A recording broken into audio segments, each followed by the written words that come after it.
Mein Herrgott. Ich möchte jemanden vorstellen, der mir sehr am Herzen liegt. Der die ganze Zeit ist, auch wenn man gar nicht sieht. Ja, das ist mein Herrgott. Keine Angst, ich möchte niemanden bekehren. Es gibt auf der Welt schon viel zu viel verschiedene Lehren. Vielleicht habe ich gerade deswegen mir mein eigenes Bild zusammengebaut. Mein Herrgott, das ist einer, der mir auf Augenhöhe anschaut. Er steht neben mir und hebt meine Hand, darum brauche ich nie fragen. Gerade zuerst hopperst er mich auf, wenn meine Füße nicht tragen.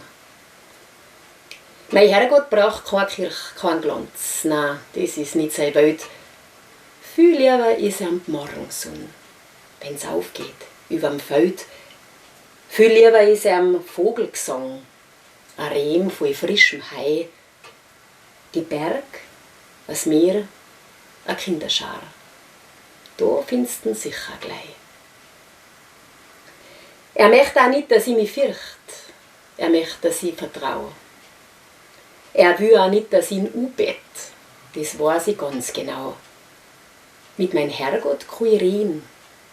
Offen, ehrlich, frei. Und anschmieren, nein, das brauche ich nicht. Das gewusst er allweil gleich. Er ist die Stimme ganz tief in mir, die sagt, wie es halt kreischt. Doch leider kommt es auch manchmal viel, dass man es überhascht und wenn ich dann so gar nicht los. Es passiert von Zeit zu Zeit und ich hau mir fest mein Rüssel an, dann hat er recht erfreut. Da kann mein Herrgott lachen. Ja, der hat einen guten Schmäh. Ein dir mal, da dauert's, bis ich seinen Humor verstehe. Doch in meine schlimmsten Stunden hechten mit mir Rehren. Er ist der Funken Hoffnung, in dunkler Nacht der hellste Stern. Er lässt wachsen mich und lernen aus meinen Fehlern, jeden Tag. Und er weiß, dass ich mein Bestes gebe. Und er stellt mich nie in Frage. Wenn die Zeit dann da ist und er sagt dir, nein, komm zu mir, dann hoffe ich, dass ich schneidig bin und nicht meinen Mut verliere.